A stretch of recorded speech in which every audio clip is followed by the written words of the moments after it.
Student, आज के इस वीडियो में हम मौर्य साम्राज्य की स्थापना चंद्रगुप्त मौर्य के द्वारा की गई और इस जो मौर्य वंश की उत्पत्ति के बारे में हम अध्ययन करेंगे। इससे पूर्व वाली वीडियो में हमने देखा था कि मौर्य जो इतिहास है उसको जानने के साधन क्या क्या थे। मौर्य साम्राज्य का संस्थापक सम्राट इतिहास में हम चंद्रगुप्त मौर्य के नाम से विख्यात है।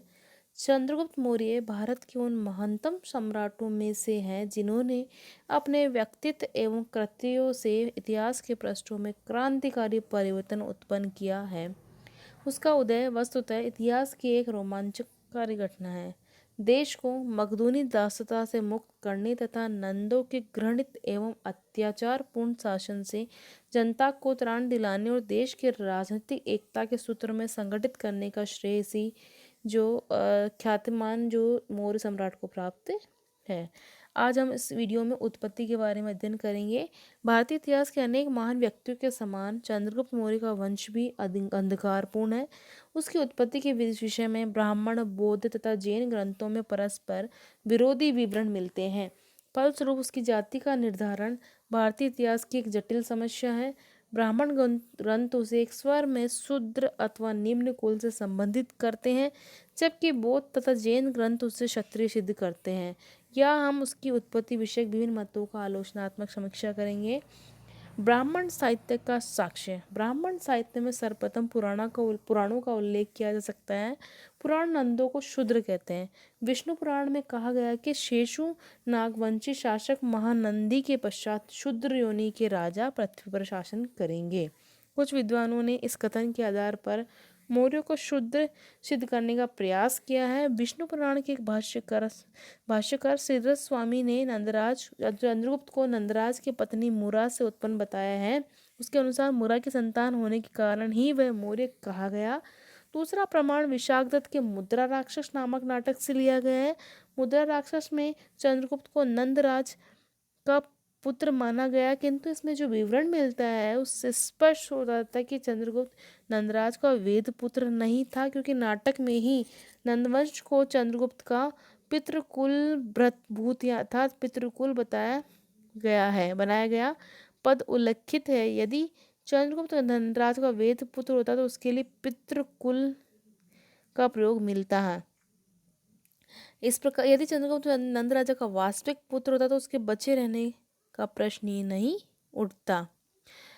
इस ग्रंथ में चंद्रगुप्त को वृषल तथा कुलहीन कहा गया है। शुद्ध उत्पत्ति के समर्थक विद्वानों ने इसे दोनों शब्दों को शूद्र जाति के अर्थ में ग्रहण किया है। इसी तरह जो है इन ग्रंथों के अनुसार नंदराज की अचानक मृत्यु हो गई तथा इंद्रदत्त नामक व्यक्ति योग के बल पर उसकी आत्मा में प्रवेश कर गया तथा राजा बन बैठा। यदि हम सावधानी पूर्वक उपयुक्त मतों की समीक्षा करें तो हमें ऐसा प्रतीत होगा कि कल्पना पर अधिक आधारित और ठोस तथ्यों पर कम है। जहाँ तक पुराणों का प्रश्न है, वे चंद्रगुप्त की जाति के विषय में बिल्कुल मौन है। वे एक स्वर में नंदों को शूद्र कहते हैं और तथा यह बताते हैं कि द्विजश्रेष्ठ यानी श्रेष्ठ ब्राह्मण कौटिल्य सभी नंदों को मारकर चंद्रगुप्त को सिंहासनसीन करेगा। विष्णु पुराण का कथन केवल नंदों के ऊपर ही लागू होता है, न कि बाद के सभी राजवंशों पर। हमें निश्चित रूप से पता है कि नंदों के बाद के सभी राजवंश शूद्र नहीं थे। पुराणों का टीकाकार इतिहास तथा व्याकरण दोनों से अनभिज्ञ लगता है। पाणिनीय व्याकरण के नियमों के अनुसार मौर्य शब्द की व्युत्पत्ति पुल्लिंग मुर शब्द से हुई है। मुरा शब्द से मौर्य बनेगा मौर्य नहीं। मुद्रा राक्षस का साक्ष्य मौर्यों की जाति के विषय में प्रामाणिक नहीं माना जा सकता है। यह नाटक नंदों को उच्च वर्ण का बताता है, जो भारतीय साहित्य तथा विदेशी विवरण के आलोक में विश्वसनीय नहीं है। जहाँ तक वृषल तथा कुलीन शब्दों का प्रश्न है, इसके आधार पर भी हम चंद्रगुप्त को शूद्र नहीं मान सकते। मनुस्मृति तथा महाभारत में वृषल शब्द का प्रयोग धर्मच्युत व्यक्ति के लिए किया गया है। मनु के अनुसार भगवान धर्म को वृष कहते हैं और जो पुरुष धर्म का नाश करता है देवता उसे वृषल समझते हैं, अतः धर्म का नाश नहीं करना चाहिए। इसी तरह जो है जो मुद्रा राक्षस में चंद्रगुप्त के लिए वृषल शब्द का प्रयोग अधिकांशतः चाणक्य द्वारा एक स्थान पर राक्षस तथा दूसरे स्थान पर कंचु के द्वारा किया गया है। चाणक्य इसे शुद्धरत्न में कदापि प्रयुक्त नहीं कर सकता, वह चंद्रगुप्त को प्रेम पूर्वक वृषल कहता है। नाटक में ही एक स्थान पर इस शब्द का प्रयोग राजाओं वृष अर्थात सर्वोत्तम राजा के अर्थ में मिलता है।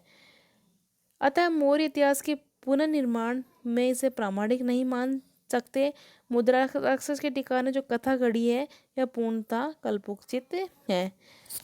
इस विवेचन से स्पष्ट है कि चंद्रगुप्त को शूद्र अथवा निम्न वर्ण से संबोधित करने के पक्ष में जो तर्क प्रस्तुत किए गए वह सबल नहीं है, अतः में शूद्र नहीं मान सकते। बौद्ध साहित्य का साक्ष्य ब्राह्मण परंपरा के विपरीत बौद्ध ग्रंथों का प्रमाण मौर्यों को क्षत्रिय जाति से संबंधित करता है। यहाँ चंद्रगुप्त मौर्य क्षत्रिय वंश का पर का कहा गया है। ये मौर्य कपिलवस्तु के शाक्यों की ही शाखा थे। जिस समय कौशल नरेश विदुडभ ने कपिलवस्तु पर आक्रमण किया, शाक्य परिवार के कुछ लोग कौशल नरेश के अत्याचार से बचने के लिए हिमालय के एक सुरक्षित क्षेत्र में आकर बस गए। यह स्थान मौर्यों के लिए प्रसिद्ध था, यहाँ के निवासी मौर्य कहे गए। मौर्य शब्द मोर से ही निकला, इसका अर्थ मौर्यों के प्रदेश का निवासी। अनेक बौद्ध ग्रंथ बिना किसी संदेह के चंद्रगुप्त को क्षत्रिय घोषित करते हैं। महाबोधिवंश उसे राजकुल से संबंधित बताता है जो मौर्य नगर में उत्पन्न हुआ था। महावंश में चंद्रगुप्त मौर्य जो नामक क्षत्रिय वंश में उत्पन्न कहा गया है। महापरिनिब्बाण सूत्र में मौर्यों को पीपलीवन का शासक तथा क्षत्रिय वंश का कहा गया है। इसके अनुसार बुद्ध की मृत्यु के बाद मौर्यों ने कुशिनारा के मल्लों के पास उनके अवशेषों का अंश प्राप्त करने के लिए राजदूत भेजकर अपने क्षत्रिय होने के आधार पर ही दावा किया था।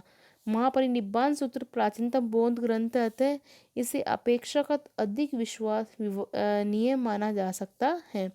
जैन साहित्य का साक्ष्य इसमें हेमचंद्र का परिशिष्ट प्रबंध सर्वाधिक महत्वपूर्ण है। इसमें चंद्रगुप्त को मयूर पोषकों के ग्राम के मुखिया की पुत्री का पुत्र बताया गया है। आवश्यक सूत्र की हरिभद्रिया टीका में भी चंद्रगुप्त को मयूर पोषकों के ग्राम के मुखिया के कुल में उत्पन्न कहा गया है। यह उल्लेखनीय है कि जैन ग्रंथ नंदों को शूद्र बताकर उसकी निंदा करते, जबकि मौर्यों को शूद्र उत्पत्ति का संकेत तक नहीं करते। इस प्रकार जैन तथा बौद्ध दोनों ही साक्ष्य मौर्यों को मयूर से संबंधित करते हैं। इस मत की पुष्टि अशोक के लोरिया नंदनगढ़ के स्तंभ के नीचे के भाग में उत्कीर्ण मयूर की आकृति से भी हो जाती है। सर्वप्रथम ग्रुनवेडेल महोदय ने यह बताया था कि मयूर मौर्यों का वंशीय चिन्ह था। इसी प्रकार मौर्य युग की कलाकृतियों में मयूरों का प्रतिनिधित्व देखने को मिलता है। मार्शल का विचार है कि सांची के पूर्वी द्वार तथा अन्य भवनों को सजाने के लिए मोरों के चित्र बनाए गए जाते थे। सांची के विशाल स्तूप में भी मयूरों की कई आकृतियां उत्कीर्ण मिलती हैं। विदेशी लेखकों के साक्ष्य सिकंदर के उत्तरकालीन यूनानी लेखकों ने चंद्रगुप्त के संबंध में जो विवरण दिए हैं वे यहाँ विचारणीय हैं। यूनानी लेखक इसे एंड्रोकोटस, सेंडोकोटस आदि नामों से जानते हैं। प्लूटार्क के विवरण से पता चलता है कि जब वह युवक था तभी स्वयं सिकंदर से मिला था और बाद में कहा करता था कि सिकंदर बड़ी आसानी से संपूर्ण देश को जीत लिया होता, क्योंकि तत्कालीन नंद राजा अपने कुल की निम्नता के कारण जनता में अत्यधिक घृणित एवं अप्रिय था। इससे निष्कर्ष निकलता है कि चंद्रगुप्त यदि स्वयं निम्न कुलोत्पन्न होता तो वह नंदों के कुल के विषय में ऐसी बातें नहीं करता। जस्टिन हमें बताता है कि चंद्रगुप्त यद्यपि सामान्य कुलोत्पन्न था फिर भी देवी प्रेरणावश सम्राट बनने की महत्वाकांक्षा रखता था। एक बार सांडोकोटस की स्पष्टवादिता से सिकंदर अप्रसन्न हो गया तो उसे मार डालने का आदेश दिया। चंद्रगुप्त अपनी सतर्कता से बच गए निकला। इन विवरणों से मात्र यही निष्कर्ष निकलता कि वह राज परिवार संबंधित नहीं था। वर्ण निर्धारण इन विविध प्रमाणों की आलोचनात्मक समीक्षा के पश्चात यह कहा जा सकता है कि बौद्ध तथा जैन ग्रंथों का प्रमाण ऐतिहासिक दृष्टि से सर्वाधिक संतोषजनक है। वस्तुतः चंद्रगुप्त मौर्य क्षत्रिय था, उसे शूद्र अथवा निम्न जातीय सिद्ध करने के लिए हमारे पास कोई ठोस आधार नहीं है। सबसे बड़ी बात तो यह है कि चंद्रगुप्त का गुरु चाणक्य वर्णाश्रम धर्म का प्रबल पोषक था, जिसके अनुसार क्षत्रिय वर्ण का व्यक्ति ही राजत्व का अधिकारी हो सकता है। अर्थशास्त्र में उसने एक स्थान पर बताया है कि यदि दुर्बल व्यक्ति भी यदि उच्च वर्ण का हो तो वह निम्न कुलोत्पन्न बलवान व्यक्ति की अपेक्षा राजा होने के योग्य होता है। ऐसे व्यक्ति का वर्ण की श्रेष्ठता के कारण प्रजा स्वतः सम्मान करती है तथा उसकी आज्ञाओं का पालन करती है, जबकि शूद्रवर्णीय राजा घृणा का पात्र होता है। इन उद्धरणों से स्पष्ट सिद्ध होता है कि यदि चंद्रगुप्त क्षत्रिय नहीं होता तो चाणक्य नंदों के विनाश के लिए उसे अपना अस्त्र नहीं बनाता। वह एक शूद्र को राजगद्दी पर कदापि नहीं बैठा सकता था। अतः चंद्रगुप्त को क्षत्रिय मानना ही सर्वथा समीचीन लगता है। धन्यवाद।